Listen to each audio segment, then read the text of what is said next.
A propósito de la coyuntura de desabastecimiento de agua en Bogotá, la Comisión Reguladora de Agua Potable y Saneamiento Básico, la CRA, prepara una nueva regulación que intenta enfrentar ese problema. Su directora es Ruth Quevedo Fique. Directora, bienvenida. ¿Qué tal? Muchísimas gracias, Yamit, por la invitación. A usted gracias por aceptarla. Sé que está en borrador, sé que habrá tiempo para unos comentarios, pero ¿cuál es el espíritu que mueve esa nueva norma? Bueno, el espíritu es participar de la articulación de actuaciones que desde el Gobierno Nacional se vienen estableciendo y que de hecho ya se vienen coordinando con Bogotá, en el sentido de que la regulación permita hacer un ajuste mayor del consumo de agua en esta situación de sequía que se nos ha alargado después del fenómeno del Niño, principalmente en las cuencas de Amazonía y Orinoquía. O sea, los volúmenes permitidos por hogar o por establecimientos comerciales o empresariales, ¿se modificaría?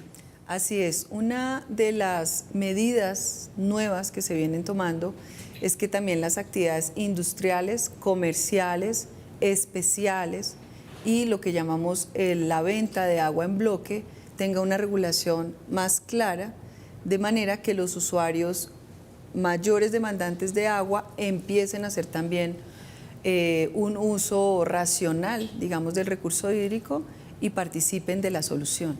Usted habla de agua en bloque. ¿Tendría entonces una nueva normativa, por ejemplo, para los municipios a los que el acueducto de Bogotá le vende agua para 3 millones de personas? Sí, lo que estamos haciendo más claro desde la regulación es que los usuarios cuyo consumo deriva de contratos de suministro de agua de terceros también deban entrar a cumplir con los objetivos de disminuir el consumo de agua.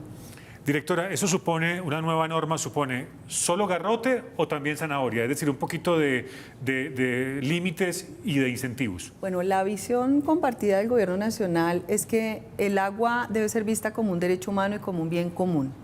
Y en ese sentido todos debemos aportar en la solución. Nos gusta más el enfoque hacia cambiar la cultura frente al agua y generar compromisos verdaderamente estructurales de cambio en cuanto al ordenamiento del territorio alrededor del agua. No obstante, las medidas regulatorias son principalmente de carácter económico, es decir, se cobra más, pero lo que esperaríamos es que este cobro no repercuta en un impacto sobre las familias, sino más bien que en las familias disminuyan la cantidad de agua que consumen. Es decir, si yo sé que la factura me va a llegar más cara, si consumo más de lo debido, pues intento reducir el consumo, claro, cerrar el grifo. Y desde ya empiezo a hacer el esfuerzo para que no me tengan que cobrar. Es decir, lo que debería pasar es que no nos tengan que cobrar, sino que logremos los propósitos frente a sequía, porque ya tenemos el embalse de Chuza en niveles de 34% de llenado y Bogotá está haciendo un esfuerzo muy grande de organizar, digamos, su sistema de abastecimiento, pero necesitamos la ayuda de quienes usan el agua. ¿Cuándo estaría lista esta nueva normatividad? Esta nueva normativa ya está lista, va a empezar, tiene el último paso por la Comisión de Regulación y va a entrar en un proceso de participación que dura 10 días, después de los cuales tomamos las observaciones, ajustamos y publicamos, es decir, esperamos que en no más de este mes de octubre ya tengamos producida esa nueva resolución. Directora, eso es lo urgente, pero ahora hablemos, le propongo, de lo importante. Lo importante es el abastecimiento futuro y sostenido de agua para Bogotá, la región metropolitana y el país. ¿Llegó el momento de actualizar la regulación nacional sobre el tema del agua? Claro, llegó el momento de actualizar la regulación como política pública y como regulación, digamos, de servicio público. El presidente de la República ha sido enfático en las medidas de carácter estructural que tienen que ver con la restauración de Amazonía, con la protección de bosques altos andinos, porque tenemos un sistema complejo, digamos, conectado de abastecimiento en esta zona donde precisamente hay una ciudad de 9 millones de habitantes, que es Bogotá. Pero adicionalmente tenemos un asunto de trasvase de la cuenca del Orinoco, que es a partir de la cual abastecemos el 70% de la población en Bogotá. Y tenemos un problema de impacto enorme sobre Río Bogotá, una contaminación sobre Río Bogotá. Ya se están haciendo esfuerzos en la Petar Salitre, la Petar Canoas que viene hacia futuro. Y tenemos adicionalmente el problema de ocupación de la zona de abastecimiento Sabana, en donde no hay análisis adecuados de capacidad de recurso hídrico para abastecer todo ese desarrollo inmobiliario. Es decir, es un problema de ordenamiento del territorio y el Gobierno Nacional, en cabeza de la ministra Susana, han venido impulsando unos programas de lineamientos para la ocupación de la zona de la Sabana, restauración de Amazonía, Río Bogotá y dejar la dependencia de la cuenca del Orinoco, que es lo que llamamos este trasvase. Claro, directora, pero para el futuro del abastecimiento de Bogotá, a lo mejor no está en sus manos detener la deforestación en la Amazonía, no está en sus manos necesariamente limitar la expansión urbana de la sabana de Bogotá, no necesariamente está en sus manos lograr con las comunidades de los páramos evitar que ciertas labores agrícolas o de ganadería se ejecuten, pero usted sí tiene un arsenal de instrumentos en términos de normas. ¿Qué se puede ensayar ahí? Bueno, está en manos de toda la población y estos no son procesos inmediatos, pero sí es importante tener un punto de partida. Yo creo que el punto de partida ya arrancó, pero arrancó de manera todavía muy poco incidente, digamos, es incipiente aún ese desarrollo. Ahora, la Comisión de Regulación está conformada por los Ministerios de Ambiente, de Vivienda, la Superintendencia de Servicios Públicos, el Departamento Nacional de Planeación, el Ministerio de Salud, 4 expertos comisionados.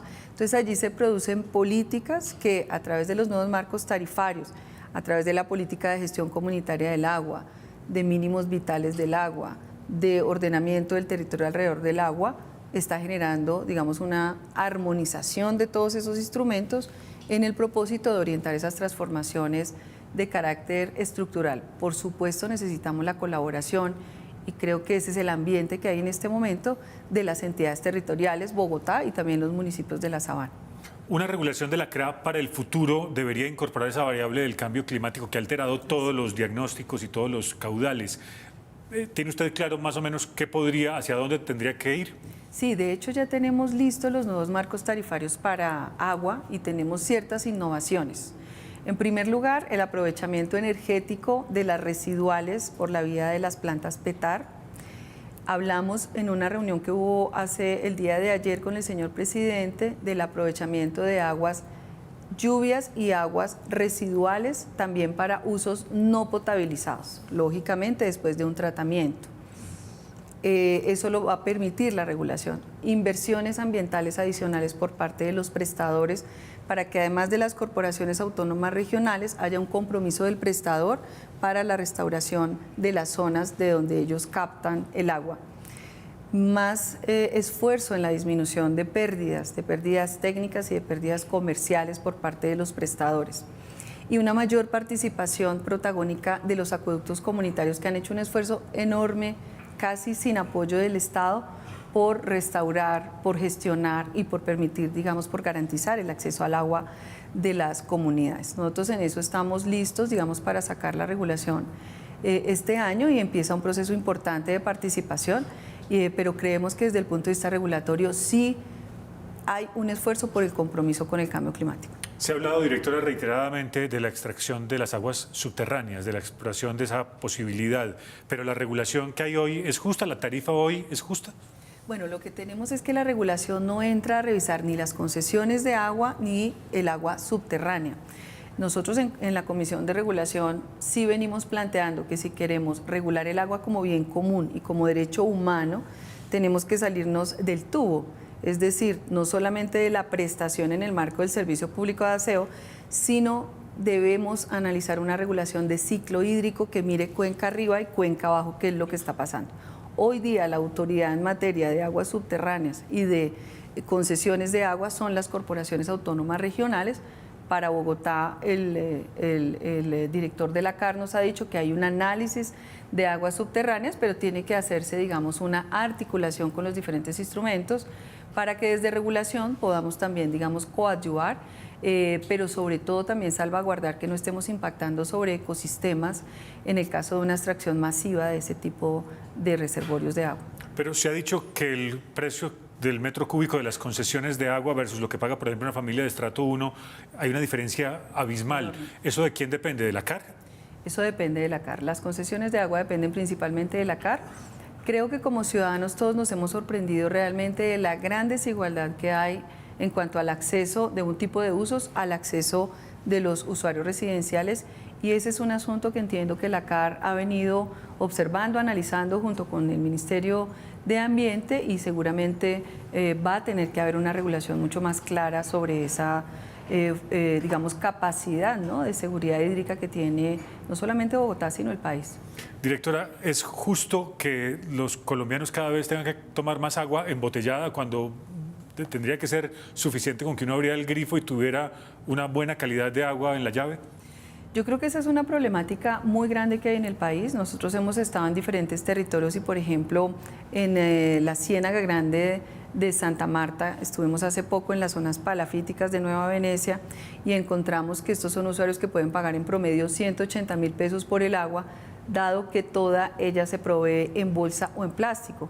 Pero adicionalmente, las zonas cálidas del país tienen un problema generalizado de contaminación por efecto del plástico sobre cuencas, sobre fuentes, y lo que pensamos es que la potabilización o incluso las soluciones para tomar agua apta para el consumo humano pueden repercutir en una mejora de las condiciones económicas, de salud pública y también de saneamiento básico que tienen los territorios de Colombia. Comisionada, finalmente, en esas reuniones que ustedes han hecho con el distrito, ahí hay muchos actores, la CAR, el gobierno distrital, el gobierno nacional, muchas entidades, parques nacionales, pero usted me imagino que habrá llevado un mensaje: oiga, señores, esto es urgente, esto es muy importante. ¿Cuál ha sido, como digamos, la cantaleta persistente de la CRA en esas reuniones? Sí, nosotros hemos hecho un monitoreo permanente, lo hemos hecho de la mano con el Ministerio de Ambiente desde el año pasado. En enero de este año fue, digamos, con mucha más claridad porque ya el fenómeno del Niño estaba, digamos, en pleno desarrollo.